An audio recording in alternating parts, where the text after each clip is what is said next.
Hi viewers, India வந்து ரஷ்யாட்டேருந்து அதிகமான அளவில் வந்து குரூட் ஆயிலை இம்போர்ட் பண்ணுறாங்க. அதுக்கு மிக முக்கியமான காரணம் என்னென்னா, விலை வந்து கம்மியாக இருக்கிற ஒரே காரணம் தான். இதை வந்து அதிகமாக பண்ணுறது யார் அப்படின்னா வந்து அதானி அம்பானி குழுமங்கள். விலை வந்து கம்மியாக வந்து இறக்குமதி பண்ணுறதுனால வந்து கொழுத்த லாபம் கிடைக்குது. அந்த கொழுத்த லாபம் வந்து யாருக்கு போகுது? இந்த அதானி அம்பானி குழுமங்களுக்கு. அப்போ மக்களுக்கு என்ன அப்படின்ற ஒரு நியாயமான கேள்விகள்லாம் வருது. இந்த இடத்துல வந்து மோடி ஆதரவாளர்கள் என்ன பண்ணுறாங்க, சரியான முறையில் இதை புரிதலோடு வந்து மக்களுக்கு விலக்கி சொல்லாதனால வந்து மோடி எதிர்ப்பாளர்களுக்கு இது மிகப்பெரிய அட்வான்டேஜாக போயிடுது. இந்த டீப் ஸ்டேட் ஆஃப் அமெரிக்கா அவங்களோட அல்லக்கைகள் எடுபிடிகள் எல்லாம் என்ன பண்ணுறாங்க, மக்கள்கிட்ட வந்து தவறான ஒரு கருத்துக்களை பரப்பி குழப்புறாங்க.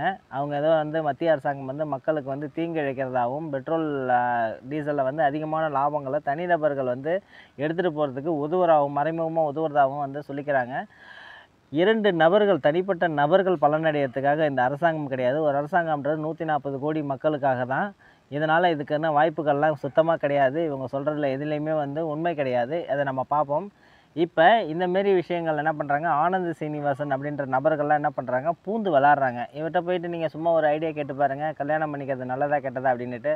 கல்யாணம்லாம் பண்ணிங்கன்னா பொண்டாட்டியை மெயின்டைன் பண்ணுறதுக்கு ஒரு நாளைக்கு எவ்வளோ ஆகும்டா, அப்புறம் ஒரு வாரத்துக்கு எவ்வளோ ஆகும், அப்புறம் ஒரு மாதத்துக்கு எவ்வளோ ஆகும்டா செலவு, அதுக்கப்புறம் ஒரு வருஷத்துக்கு பார்த்திங்கன்னா இவ்வளோ செலவாகும்டா. இவ்வளோ செலவு நீ வந்து என்ன பண்ணலாம், மியூச்சுவல் ஃபண்டில் இன்வெஸ்ட் பண்ணியிருக்கலாம், இல்லை எல்ஐசி பாண்டில் போட்டிருக்கலாம். இப்படிலாம் போட்டிங்கன்னா வந்து ஒரு வருஷத்தில் உனக்கு பார்த்திங்கன்னா செலவுக்கு பலம் எல்லாமே டபுளாக இருக்கும், ட்ரிபிளாக இருக்கும் அப்படின்ட்டு சொல்லுவார். அதுக்கு போல் நீ என்ன பண்ணலாம், அப்போ கல்யாணமே பண்ணிக்கூடாது, அப்போ நீ வேணுன்னா அவசரத்துக்கு குஜா இப்படி போயிட்டு வாடா அப்படின்ற மாதிரி குஜாலான ஐடியா கொடுக்கக்கூடிய ஒரு மாதிரியான ஆசாமி அவர். அந்தமாரி நபர்கள்லாம் என்ன பண்ணுறாங்க, தவறான தகவல்களை மக்கள்கிட்ட பரப்புறதுனால மக்களுக்கும் வந்து ஒரு குழப்பமான மனநிலையில் இருக்கிறாங்க. சரி, நம்ம இதோட உண்மைத்தன்மை என்னன்னு பார்க்கலாம். 2023 வரைக்கும் இந்தியா வந்து ரஷ்யாட்டேருந்து இறக்குமதி பண்ண மொத்த இறக்குமதியில் வந்து எவ்வளோ % இறக்குமதி பண்ணுறாங்க ரஷ்யாட்டேருந்து வந்து பார்த்திங்கன்னா 2% தான் பண்ணுறாங்க. அந்த 2024 வந்து 36% அதிகமாகுது. அதாவது வந்து ஒரு நாளைக்கு வந்து 18 லட்சம் பேரலை வந்து இம்போர்ட் பண்ணுறாங்க. அதோட விலை பார்த்திங்கன்னா $56.1 பில்லியன் அளவுக்கு இம்போர்ட் பண்ணியிருக்காங்க. இதை வந்து அதிகமாக இம்போர்ட் பண்ணது பார்த்திங்கன்னா 60% வந்து இந்த அதானி அம்பானி குழுமங்கள், அப்புறம் 40% வந்து என்ன பண்ணுறாங்க, இந்திய ஆயில் நிறுவனங்கள் வந்து இம்போர்ட் பண்ணுறாங்க. இந்த இம்போர்ட் வந்து மெயினாக காரணம் நான் சொன்ன மாரி விலை குறைப்பு தான். இந்தியா வந்து ரஷ்யாவுக்கு வந்து நட்பு நாடு அப்படின்ற ஒரு காரணத்துக்காக கிடையாது. இதே விலையில் அமெரிக்காவோ இல்லை வேறு நாடுகளோ வந்து இந்தியாவுக்கு வந்து குரூட் ஆயிலை கொடுத்துருந்தாங்கன்னா கண்டிப்பாக இந்தியா வந்து அவங்கள்ட்டையும் வாங்கியிருக்கும். இதில் வந்து 60% வந்து ப்ரைவேட் கம்பெனிஸ் தான் வாங்குச்சு, 40% தான் இந்தியன் ஆயில் நிறுவனங்கள்லாம் வாங்குச்சு. அது ஏன் வந்து நிறையா வாங்கலை அப்படின்னு நம்ம கேள்வி கேட்கலாம். இந்தியா வந்து என்ன பண்ணியிருக்காங்கன்னா, லாங் டேர்ம் கான்ட்ராக்ட், அரசு நிறுவனங்கள் என்ன பண்ணியிருக்காங்க, லாங் டேர்ம் கான்ட்ராக்டை வந்து ப்ரீவியஸாக வாங்கிட்டு இருந்தால் வளைகுடா நாடுகளில் நிறைய நிறுவனங்களில் போட்டு வச்சுருக்காங்க. அந்த லாங் டேர்ம் கான்ட்ராக்ட் எதுக்குன்னா, ஸ்டெபிலிட்டியை மெயின்டைன் பண்ணுறதுக்காக. திடீர்னு மார்க்கெட்டில் ஏதாவது அப் அண்ட் டவுன் வந்தாலும் நீங்கள் வந்து எங்களுக்கு இதுமாரி கொடுக்கணும், இந்த விலையில் ஏற்றக்கூடாது, அதிகமாக இவ்வளோ % தான் ஏற்றணும் அப்படின்னு நிறைய டேர்ம்ஸ் அண்ட் கண்டிஷன் போட்டு வச்சுருப்பாங்க. இப்போ திடீர்னு அந்த கான்ட்ராக்டை பிரேக் பண்ணிவிட்டு என்ன பண்ண முடியாது, ரஷ்யாட்ட வாங்க முடியாது. அப்படியே நம்ம வாங்கினாலும் இது வந்து ஒரு நாடை வந்து நம்பியிருக்கிறதுக்கு இந்தியா இப்போலாம் தயாராக கிடையாது. ஏன்னா வந்து திடீர்னுட்டு வந்து இப்போ வந்து ரஷ்யாக்காரன் நம்மள்ட்ட கம்மியாக கொடுக்கறதுக்கு காரணம் என்னென்னா, யூரோப்பியன் கண்ட்ரிஸ் தான் அதிகமாக கன்சியூம் பண்ணிட்டு இருந்தாங்க. அவங்க என்ன பண்ணிட்டாங்க, இந்த பொருளாதார தடையினால் நேரடியாக வந்து ரஷ்யாட்டேருந்து கன்சியூம் பண்ணலை. அவங்க வந்து எப்படின்னா மறைமுகமாக இந்தியா வாங்கி அதை ப்ராசஸ் பண்ணி திரும்பி யாருக்கு போகுது அப்படின்னா யூரோப்பியன் கண்ட்ரிஸ்க்கு தான் போகுது. அவங்க நேரடியாக வாங்கலை. இப்போ நாளைக்கே வந்து இந்த போர் நின்றுட்டு அவங்க நேரடியாக ரஷ்யாட்ட வாங்க ஆரம்பித்தாங்கன்னா இவங்க விலையை ஏற்றுவான். விலையை ஏற்றுனாங்க அப்படின்னா நம்ம எங்கே போய் நிற்கிறது? ஆல்ரெடி வாங்கிட்டு இருந்ததும் போடும், அரசனை நம்பி புருஷனை கைவிட்ட கதையாகிடும். அதனால் இந்தியா என்ன பண்ணுறாங்க, பரவலாக எல்லாத்தையும் என்ன பண்ணுறாங்க, இந்திய அரசு நிறுவனங்கள், ப்ரைவேட் கம்பெனிஸில் அந்த ரெஸ்ட்ரிக்ஷன்லாம் கிடையாது. அவன் எப்போ வேணாலும் எங்கே கம்மியாக கிடைக்குதோ அங்கே அப்படி மாற்றிப்பான். அதேமாரி அரசு நிறுவனங்கள்லாம் சட்டன் நார்ம்ஸ் அண்ட் கண்டிஷன்லாம் இருக்குது. அவங்க இஷ்டத்துக்குலாம் இதெல்லாம் பண்ண முடியாது. அதனால் என்ன பண்ணுறாங்க, இவங்க வந்து 40% தான் வாங்குகிறாங்க. இதேமாரி இதுக்கு முன்னாடி வரைக்கும் வந்து கொஞ்சம் நாடுகளில் வாங்கிட்டு இருந்தாங்க. இப்போ 11க்கு அதிகமான நாடுகள் என்ன பண்ணுறாங்க, இந்த குரூட் ஆயிலை இறக்குமதி பண்ணுறாங்க. அப்போ வெனிசுலாவும் வந்து கம்மியான விலைக்கு கொடுக்குது. ஏன் வந்து வெனிசுலாட்ட வாங்கலை அப்படின்னா வந்து வெனிசுலா மீது ஐநாவோட பொருளாதார தடை இருக்குது, அமெரிக்காவோட பொருளாதார தடை இருக்குது. இதை தாண்டி அவங்களுக்கு அந்த அழுத்தங்களை தாண்டி அவங்க கொடுக்குற அளவுக்கு அவங்களோட இதெல்லாம் சக்தி கிடையாது. அதனால் என்ன பண்ணுறாங்க, ஆல்ரெடி நேரடியாக வாங்கலாம். ஆனாலும் நம்ம வந்து வாங்குகிறோம். எப்படி வாங்குகிறோன்னா, ரஷ்ய நிறுவனங்கள் எஸ்ஆர் மூலமாக என்ன பண்ணுறோம், அவங்க வாங்கி என்ன பண்ணுறாங்க, இந்தியாவுக்கு வந்து கொடுக்குறாங்க. இப்படி தான் வந்துட்டுருக்குது. இதை தான் வந்து என்ன பண்ணுறோம், நம்ம ப்ராசஸ் பண்ணி வெளிநாடுகளுக்கு ஏற்றுமதி பண்ணி அதன் மூலமாக என்ன பண்ணுறோம், அதிகமான அளவு வந்து அந்நிய செலவாணி ஏற்றுறோம். இப்போ இங்கே ஒரு கொஷின்னு, இதன் மூலமாக கிடைக்கக்கூடிய லாபங்கள் வந்து இந்த கம்பெனிகளுக்கு தான் போகுது, மக்களுக்கு இதனால் என்ன பலன் அப்படின்ற ஒரு நியாயமான கேள்வி எல்லாருக்கும் வரும். கண்டிப்பாக இதன் மூலமாக மக்களுக்கு வந்து என்ன பலன் அப்படின்னா, இவங்க இந்த கொழுத்த லாபங்களை சம்பாதிக்கிறாங்க. இந்த கொழுத்த லாபங்களை சம்பாதிக்கிறதுக்கு மேலே என்ன பண்ணுறாங்க, விண்ட்ஃபால் டேக்ஸ் அப்படின்ற ஒரு டேக்ஸ் என்ன பண்ணுறாங்க, இந்திய அரசாங்கம் போடுது. இப்போ இவங்களுக்கு எவ்வளோக்கு எவ்வளோ லாபம் வருதோ அவ்வளோக்கு எவ்வளோ அதில் மேலே ஒரு டேக்ஸ் விழுது. அந்த டேக்ஸோட பலனை யார் அனுபவிக்கிறாங்கன்னா, நம்மளோட மக்கள் தான் அனுபவிக்கிறாங்க. திடீர்னு என்ன பண்ணுறாங்க, ரஷ்யா வந்து சமீபத்தில் கொஞ்ச நாளுக்கு முன்னாடி வரைக்கும் பார்த்திங்கன்னா, அந்த விலையை வந்து திடீர்னு ஏற்றிட்டாங்க. அதுக்கு மிக முக்கியமான காரணம் என்ன அப்படின்னா, உக்ரைன் வந்து அவங்களோட ஆயில் கிடங்குகள்லாம் வந்து ட்ரோன் அட்டாக் பண்ணி மிக முக்கியமான ஆயில் கிடங்குகள்லாம் வந்து சேதப்படுத்துறதுனால வந்து உற்பத்தி வந்து குறைஞ்சிருச்சு. அதனால் அவங்க விலையை ஏற்றுனாங்க. அதுக்கப்புறம் அதெல்லாம் சரி பண்ணதுக்கப்புறம் என்ன பண்ணாங்க, திரும்பியும் விலையை குறைச்சிட்டாங்க. திரும்பவும் நம்ம என்ன பண்ணிட்டோம், அதே அளவுக்கு வாங்க ஆரம்பிச்சிட்டோம். விலை அதிகமானப்போ என்ன பண்ணிட்டோம், விலையை அது இம்போர்ட்டை வந்து குறைச்சிக்கிட்டோம். விலை வந்து கம்மியானதுக்கப்புறம் திரும்ப அதிகப்படுத்திக்கிட்டோம். அப்போ வந்து கவர்மெண்ட் என்ன பண்ணுது, விலை அதிகமாக இருக்கப்போ டேக்ஸை வந்து அதிகப்படுத்திக்கிறாங்க, கம்மியாக இருக்கப்போ என்ன பண்ணுறாங்க, அதுக்கு தகுந்த மாதிரி அட்ஜஸ்ட் பண்ணி அந்த டேக்ஸ்லேயும் இது கொடுக்குறாங்க. ஸோ இந்த டேக்ஸ் வந்து மக்களுக்கு நேரடியாக பயன்படுது. அதுக்கப்புறம் பார்த்தீங்க அப்படின்னா வந்து இப்போ வந்து ஜிடிபியில், அதாவது வந்து இந்த சோரஸ் இருக்காங்க இல்லைங்களா, இந்தமாரி திடீர்னு வந்து பங்கு சந்தையெல்லாம் இது பண்ணுறதுக்காக, அதாவது ஒரு நாட்டை டீப் ஸ்டேட் ஆஃப் அமெரிக்காவோட கையாள் அவர் என்ன பண்ணுறாரு அப்படின்னா வந்து இந்தியா, அதாவது பொருளாதார தடைகள்லாம் இந்தியா மேலே, அதாவது ரஷ்யாட்டேருந்து வாங்கக்கூடாதுன்னு சொல்லி மிகப்பெரிய நெருக்கடிலாம் கொடுத்தாங்க. அதையும் மீறி தான் நம்ம வாங்கிட்டு இருக்கோம்.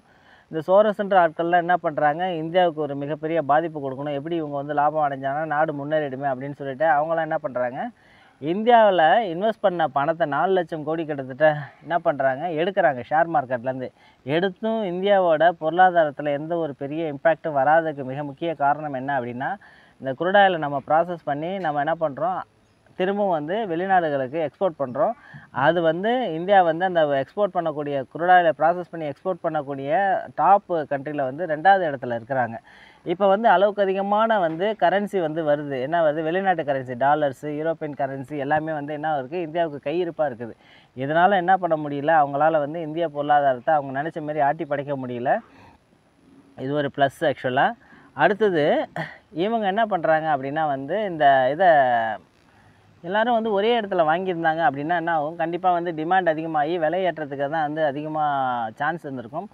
அதெல்லாம் தவிர்க்கிறதுக்காக தான் என்ன பண்ணுறாங்க, இவங்க இப்போ கிட்டத்தட்ட 11 நாடுகளுக்கு மேலே வாங்குறாங்க. அந்த வந்து பரவலாக வந்து அந்த இது இப்போ வாங்குகிற அந்த இதை இது பண்ணனால விலை வந்து கன்சிஸ்டண்ட்டாக இருந்தது. அப்படி இல்லைன்னா என்ன இருக்கும், $200 மேலே வந்து ஒரு பேரல் போயிருக்கும். $200 மேலே போயிருந்ததுன்னா இந்தியாவில் பாருங்கள், டீசல் பெட்ரோல்லாம் வந்து எவ்வளோ விலைக்கு விற்க வேண்டியது இருக்கும். அதை யோசிச்சு பாருங்கள். கேட்குறதுக்கே வந்து கொஞ்சம் இதுவாக இருக்கும், கஷ்டமாக இருக்கும். அடுத்தது வந்து இவங்க வந்து இந்தமாரி அதாவது ஜிடிபியில் வந்து மூலமாக இந்தியாவுக்கு வந்து வருமானங்கள்ன்றது வந்து அந்தளவுக்கு கிடையாது. ஏன்னா வந்து 3.7% கிட்டத்தட்ட வந்து வருமான வரி இழப்புன்றது வந்து அரசாங்கங்களுக்கு இருக்குது. ஏன்னா எல்லாமே பிளாக் மார்க்கெட்டில் எல்லாமே விற்கிறாங்க. விற்கிறதுனால வந்து நிறைய வணிகங்கள் பார்த்திங்கன்னா வந்து ஒரு சர்வேவே ஒன்று எடுத்திருக்காங்க. நிறைய வணிகங்கள் என்ன பண்ணுறாங்க, பிளாக் மார்க்கெட்டில் விற்கிறதுனால சரியாக வந்து அரசுக்கு வந்து வரி செலுத்தாதனால வருவாய் இழப்புன்றது அதிகமாக இருக்குது. இப்போ அவங்கள்ட்ட எப்படி வரி வசூலிக்கிறது அப்படின்னு பார்த்தீங்கன்னா, இன்டெரக்டாக இப்படி தான் பண்ண முடியும். எந்த ஒரு பொருள் எடுத்தாலும் அதுக்கு பின்னாடி என்ன இருக்கும் அப்படின்னா, டீசல், பெட்ரோல் இந்த மாதிரி முக்கியமான பொருட்கள் இருக்கும். நம்ம ஒரு பொருளை வாங்குறோன்னா அது எங்கேயோ உற்பத்தியாக இருக்கும், நம்மளுக்கு வந்திருக்கும். அது எப்படி வந்திருக்கும் அப்படின்னா, ஏதோ ஒரு டிரான்ஸ்போர்ட் மூலமாக வந்திருக்கும். அந்த டிரான்ஸ்போர்ட்டுக்கு மிக முக்கியமான காரணம் என்னென்னா பெட்ரோல், டீசல். ஸோ இப்போ அதன் மூலமாக வந்து என்ன பண்ணுறாங்க, இன்டெரக்டாக வரி அவனும் செலுத்துகிறான், நாமளும் செலுத்துகிறோம். இதன் மூலமாக வந்து இந்திய அரசாங்கங்களுக்கு நிறைய வந்து வரி வந்திருக்குது. இந்த வரி தான் வந்து மிக முக்கிய வந்து பேக் போனாக இருந்திருக்கு நம்மளோட இன்ஃப்ராஸ்ட்ரக்சர் டெவலப்மெண்ட்டு. அதுக்கப்புறம் வந்து நம்ம வந்து இராணுவ பலத்தில் வந்து மிக ஸ்ட்ராங்கானதுக்கும் மிக முக்கியமான காரணம். நினச்ச நேரத்தில் வந்து 117 ரஃபேல் விமானங்களை வாங்குகிறோம். நிறைய வந்து S-400 சிஸ்டம், S-500 இங்கே தயாரிக்கணும். நிறைய வந்து என்னது சூப்பர்சானிக், ஹைப்பர்சானிக் மிசைல், அதுக்கப்புறம் 5ஆம் தலைமுறை விமானங்கள், இதெல்லாம் வந்து நம்ம பண்ணுறோம். அப்படின்னா இதெல்லாம் எப்படி பாசிபிலிட்டிஸ், இதுக்கெல்லாம் ஃபண்ட் எங்கேருந்து வருது அப்படின்னா, கண்டிப்பாக இந்தமாரி மறைமுக டாக்ஸ் மூலமாக தான் வந்து இந்திய அரசாங்கமும் வந்து நிறைய வேலைகளை செய்ய முடிஞ்சது. அது வந்து மிக மிக முக்கியமான காரணம். இப்போ வந்து உலகத்திலே வந்து அளவுக்கு அது நீளமான வந்து சாலைகள் இருக்கக்கூடிய நாடில் வந்து செகண்டுன்னு பார்த்தீங்கன்னா, அமெரிக்காவுக்கு அடுத்து செகண்டுன்னு பார்த்தீங்கன்னா இந்தியா தான். ஒரு நிமிஷத்துக்கு கிட்டத்தட்ட வந்து 1 கிலோமீட்டருக்கு வந்து சாலை போடுறாங்க இந்தியா ஃபுல்லாகவே. அப்போ வந்து இவ்வளோ பெரிய இன்ஃப்ராஸ்ட்ரக்சர் டெவலப்மெண்ட்டு இதெல்லாம் எப்படி பாசிபிலிட்டிஸ் அப்படின்னா, இந்த மறைமுக டேக்ஸ் மூலமாக தான் வந்து அரசாங்கமே வந்து இப்படி தான் நடந்துகிட்ருக்குது. இதனால் வந்து மக்கள் வந்து கண்டிப்பாக இன்டைரக்டாக வந்து பலன் அடைஞ்சாங்க. அதாவது இந்த நிறுவனங்கள் தான் பலன் அடைஞ்சது அப்படின்றது பொய். அவங்க வந்து பிஸ்னஸ் வந்து ரொம்ப நாளாக பண்ணிகிட்ருக்குறாங்க. அவங்க வந்து மிகப்பெரிய வந்து ஒரு மார்க்கெட் லீடர்ஸ். அவங்களால பண்ண முடியுது, பண்ணுறாங்க. யாருக்கும் வந்து இது ரெஸ்ட்ரிக்ஷன்லாம் கிடையாது. அவங்க தான் பண்ணணும், இவங்க தான் பண்ணணும், எந்த அரசாங்கமும் ரெஸ்ட்ரிக்ட் பண்ணல. அவங்களால முடியுது, பண்ணுறாங்க. நீங்கள் ஏன் அவங்கள குறை சொல்லிட்டு நிற்கிறீங்க? ஒரு வியாபாரன்றது வந்து சும்மாக்கெல்லாம் பண்ண மாட்டாங்க, ஏதோ லாபத்துக்கு தான் பண்ணுவாங்க. அந்த லாபத்தை வந்து தவறான இதில் நம்ம வந்து கண்ணோட்டத்தில் பார்க்கக்கூடாது. நாமளே வந்து பிஸ்னஸ் பண்ணுறோன்னா நம்மளுக்கு எதாவது லாபம் வரணுன்றதான் பிஸ்னஸ் பண்ணுறோமே தவிர சும்மா சேரிட்டி ஒர்க்குக்காக வந்து ஒரு கடையை ஆரம்பித்து ஓப்பன் பண்ணி எல்லோரும் ஓட்டிகிட்டு இருக்காங்க அப்படிலாம் கிடையாது. லாப நோக்கோட தான் வந்து எந்த ஒரு தனியார் நிறுவனமும் இயங்கும். அந்த தனியார் நிறுவனத்தோட லாபத்தின் மீது நம்ம இந்திய அரசாங்கம் வின்ஃபால் டேக்ஸ்ன்னு போட்டுட்டு அரசாங்கம் வந்து அந்த டேக்ஸை வந்து மக்கள் நல பணிகளுக்கு தான் பயன்படுத்தினாங்க. இவங்க சொல்லக்கூடிய கட்டவிழ்த்து விட்ட பொய்களை வந்து மக்கள் யாருமே நம்பாதீங்க. இதன் மூலமாக அதிகமாக வந்து இந்த பெட்ரோல் டீசல் விலை கன்சிஸ்டன்ஸாக இருக்கிறதுக்கும் காரணம் மத்திய அரசாங்கம் தான். அதேமாரி இந்த விலை குறைப்பில் வந்து பலனை வந்து நேரடியாகவும் மறைமுகமாக என்ன பண்ணாங்க, மக்கள் அனுபவிச்சுட்டு இருக்கிறாங்க. நிறைய டெவலப்மெண்ட் ஆக்டிவிட்டீஸ்க்கு முக்கிய காரணம் என்னென்னா, இந்த விலை குறைவான இதை வந்து நம்ம வாங்கி ப்ரைவேட்டாக இருக்கட்டும், ஈவன் கவர்மெண்ட் செக்டாராக இருக்கட்டும் வாங்கி அதன் மூலமாக வந்து மறைமுகமாகவும் நேரடியாகவும் நம்மளுக்கு வந்து நிறைய டேக்ஸ் வந்தது மத்திய அரசாங்கத்துக்கு. அதன் மூலமாக நிறைய பலன் அடைஞ்சோம். மக்களோட அதாவது சில விஷமிகளோட பேச்சை நம்பி நீங்களும் வந்து அதுக்கு விலை போயிடாதீங்க. இதேமாரி நிறைய பதிவுகளை பார்ப்போம். மீண்டும் அடுத்த ஒரு பதிவில் சந்திக்கிறேன். நன்றி, வணக்கம், ஜெய்ஹிந்த்.